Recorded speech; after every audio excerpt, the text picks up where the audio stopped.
Welcome to biology पाठशाला। Today's class is dedicated 12th class student और आज की पाठशाला में हम बात करेंगे अनसॉल्व सेट सीरीज जो सेट 7 चल रहा है, जो कि ये सेट लंबा है तो काफी इसके सेगमेंट्स बन रहे हैं। उसका लास्ट चल रहा है इस समय और उसी की बात करेंगे। लेकिन पाठशाला को स्टार्ट करने से पहले या कुछ भी समझाने से पहले हम बच्चों को मोटिवेशन मैसेज देते हैं। मेरा मानना है कि लाइफ में मोटिवेशन मैसेज एक रेमेडी की तरीके काम करता है और आज की सीरीज का मोटिवेशन मैसेज कुछ इस तरीके से है कि मेरे प्यारे बच्चों, हमारे अंदर सीखने का जज्बा होना चाहिए, सीखते रहना चाहिए, प्रतिदिन कुछ न कुछ सीखते रहना चाहिए, करते रहना चाहिए। इसलिए हमेशा सीखने की जिज्ञासा होनी चाहिए, हमेशा प्रयास करते रहिए और आगे बढ़ते रहिए। अगर हम आज की पाठशाला की बात करें तो आज की पाठशाला का जो बेटा टॉपिक है वो है सेट नंबर 7 ईयर 2020। देखिए set number 7 year 2020 WM set चल रहा है। 12th क्लास के बच्चों के लिए है, बायोलॉजी का सेट है। ठीक, इतनी बात है। अग्रवाल अनसॉल्व सीरीज चल रही है,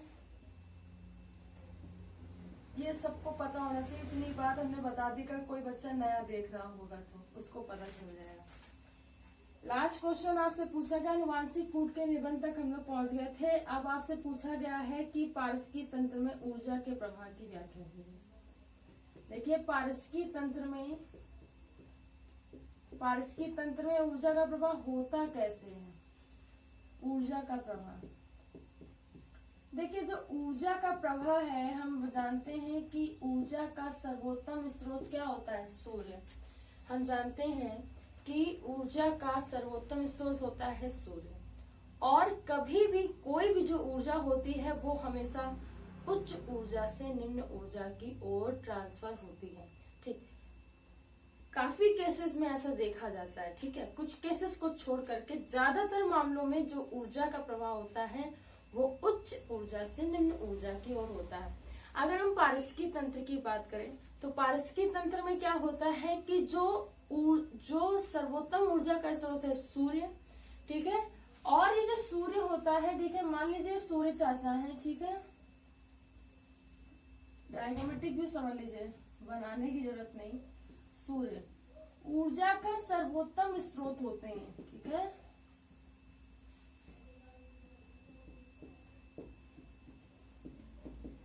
और इसी सूर्य को लेकर के उत्पादक, जिसे हम लोग कहते हैं हरे पौधे, अपना भोजन बनाते हैं। क्या बनाते हैं? भोजन प्रिपेयर करते हैं। और इस भोजन को जब वो बनाते हैं, प्रकाश संश्लेषण की क्रिया करते हैं, तो इनका फूड तैयार होता है। इस पोषण के लिए ये सभी जीव सबसे पहले उत्पादक पर प्राथमिक उपभोक्ता, इस प्राथमिक उपभोक्ता से द्वितीयक उपभोक्ता,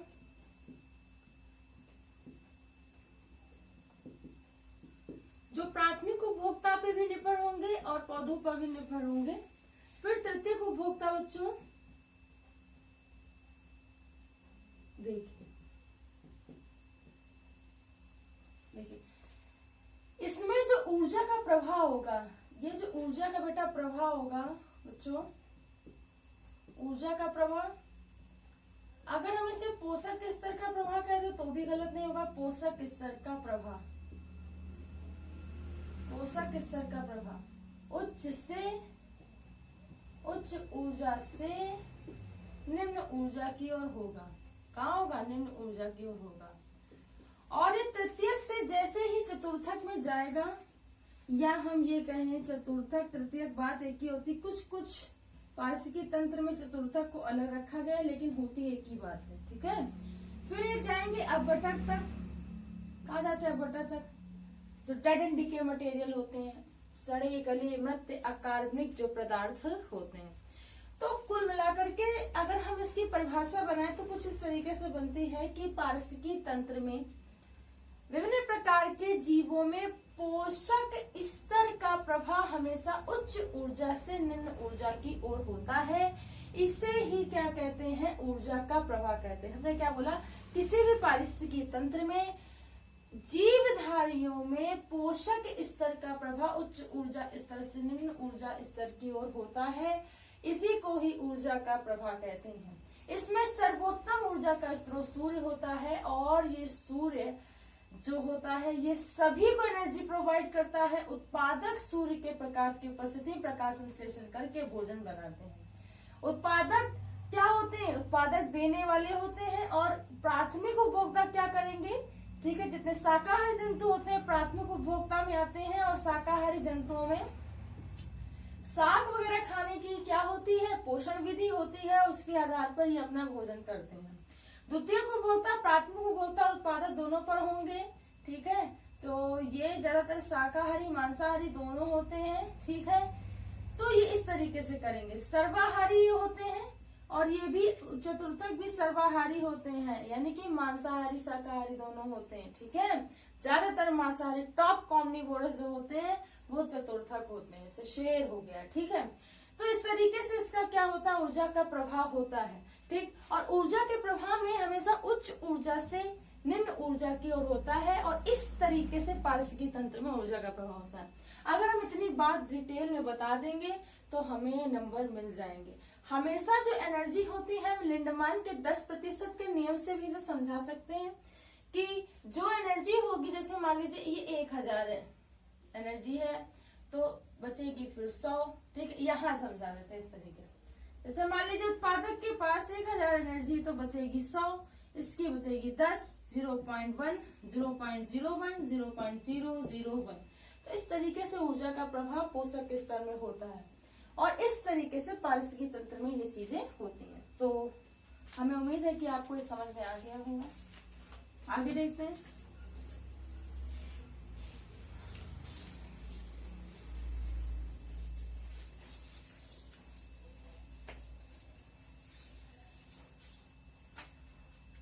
कहता है कि निम्नलिखित पर संक्षिप्त टिप्पणी लिखिए।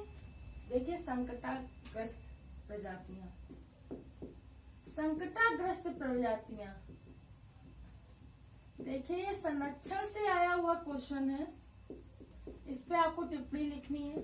तो ऐसी जातियां जो संकट की कगार पर है उसे संकटाग्रस्त जातियां कहते हैं। बात समझ में आए? जिनके विलुप्त होने की संभावना होती है वो संकटाग्रस्त जातियां होती है। तो देखिए, ऐसी जातियां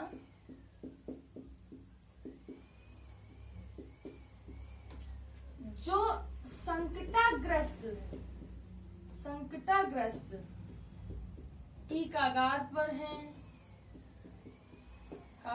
हैं या संकटाकालीन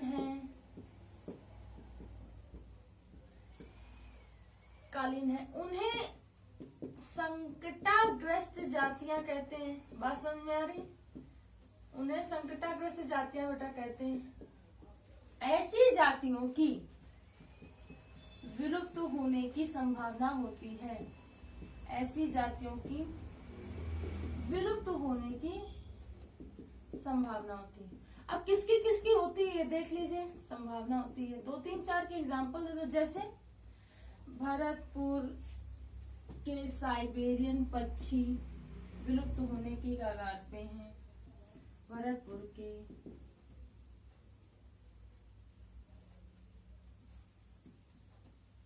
साइबेरियन पक्षी जो हो गए उसके एग्जाम्पल नहीं देने हैं, ठीक है। तो भरतपुर के साइबेरियन पक्षी क्या है, अभी कागार पे हैं, उनको संरक्षण दिया जाता है कि वो बचे हैं। और अगर हम बात करें जैसे कि ठीक, अगर हम बात करें इसमें और गौरैया, ठीक, भारतीय गौरैया भी अब उतनी नहीं दिखती, संकटाकालीन है, ग्रस्त होने वाली है, ठीक। अगर हम उसकी बात करें, गिर वन में जो एशियाई शेर हैं वो भी कम है, ठीक है। बाघ जो हैं, ठीक, काजीरंगा में भी बाघ का एक संरक्षण है।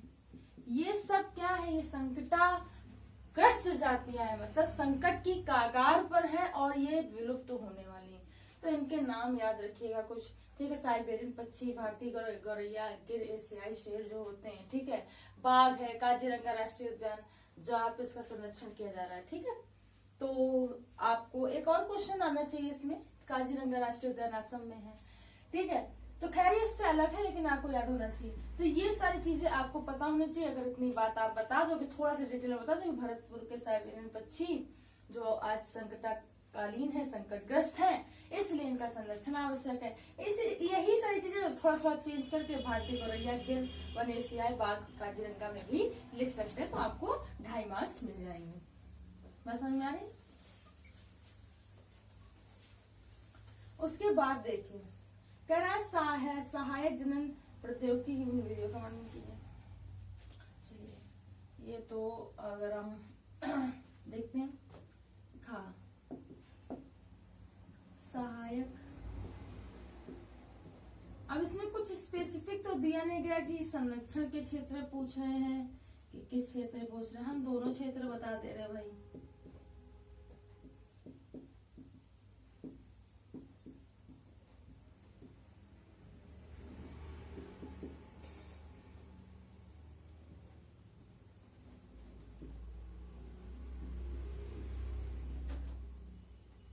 जाते नहीं विधियों को।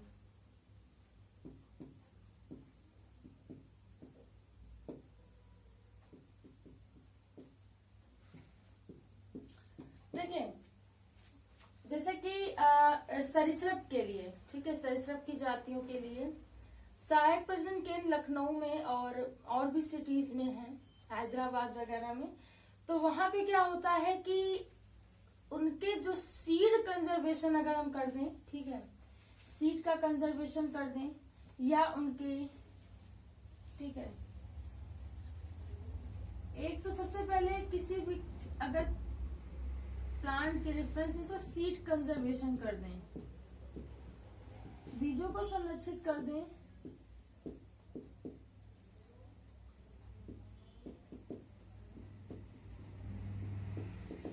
एनिमल के रेफरेंस में अगर हम कहें तो गैमिट जो है, गैमिट या सेक्स ऑर्गन को अगर जो उसकी कैपेसिटी, फर्टिलिटी रेट को बढ़ा सकते हैं, उसका अगर हम संरक्षण कर दें, ठीक है, तो नाम का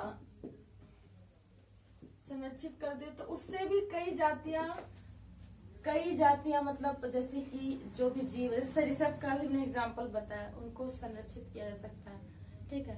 फिशेज हैं, उनको संरक्षित किया जा सकता है, ठीक है। एप्स के हैं, ठीक है, चिक वगैरह, उनको संरक्षित किया जा सकता है, ठीक। तो एक तो देखिए, सीड बीजों के संरक्षित करने के लिए, ठीक है, किसी भी बीज अगर हमें पौधे का या किसी चीज का कल्टीवेशन करना है पौधों के रेफरेंस में, तो हमें सीड का कंजर्वेशन करना बहुत जरूरी होता है, ठीक। उसके बाद अगर हम बात करें सेक्स ऑर्गन का कंजर्वेशन करना, जैसे कि मान लीजिए किसी को कैंसर है और उसको अर्ली एज में कैंसर हुआ है, तो अगर उसके आगे मैरिज होती है तो पहले से अगर वो कंजर्व करके रख ले तो फर्टिलिटी जो होगी वो सही रहेगी, ठीक है, जनरेशन डेवलप हो सकती है, ठीक। आगे अगर हम बताएं, अगर जर्मप्लाज्म को कंजर्व करके रख लिया जाए तो उससे भी हो सकता है। जर्मप्लाज्म को कंजर्व करके रख दिया जाए, जो जर्मप्लाज्म होते हैं उनको अगर हम कंजर्व कर ले बेटा, जर्मप्लाज्म को कंजर्व करने से क्या होगा, जर्मप्लाज्म कंजर्व होंगे तो उससे भी क्या होगा, एक सोल्यूशन से ट्रीट करके, ग्रोथ करा करके क्या करता है, न्यू स्पेसीज या ऑफस्प्रिंग का डेवलपमेंट किया जा सकता है। तो ये कुछ 3 बेसिक टाइप्स हैं जिससे हम लोग संरक्षित कर सकते हैं। एक तो बीजों को संरक्षित करके, जननांग ऑर्गन को संरक्षित करके, जर्मप्लाज्म को संरक्षित करके, जर्म लाइन होती है इसके सोल्यूशन के साथ ट्रीट करके, ठीक है, मेल एंड फीमेल के, तो हम डेवलप किया जा सकता है, ठीक है, आर्टिफिशियली लेबोरेटरी मेथड में इसको किया जा सकता है, ठीक है। लेबोरेटरी मेथड होता है, ठीक है, वो इन वाइट्रो एंड इन विवो दो शब्द आपने सुने होंगे। तो इन वाइट्रो जो कंडीशन होती है इसकी बात हो रही है, ठीक है। उसके बाद देखिए, उसके बाद ये सेट खत्म हो गया है, ठीक है। तो आज की पाठशाला में इतना ही। कल की पाठशाला में हम नया सेट स्टार्ट करेंगे, नई सीरीज को लेकर के आएंगे। सो मेरे प्यारे बच्चों, अगर आज की पाठशाला को समझ में आई हो तो इसे ज्यादा से ज्यादा बच्चों तक शेयर कीजिए, लाइक कीजिए और सब्सक्राइब कीजिए। बायोलॉजी पाठशाला का लेटेस्ट अपडेट प्राप्त करने के लिए बायोलॉजी पाठशाला का उस बेल आइकन घंटे के बटन को दबाए रखिए ताकि आने वाली लेटेस्ट अपडेट आप तक पहुंच सके। Thanks to all student to watch my Pathshala. Thanks again. प्रणाम।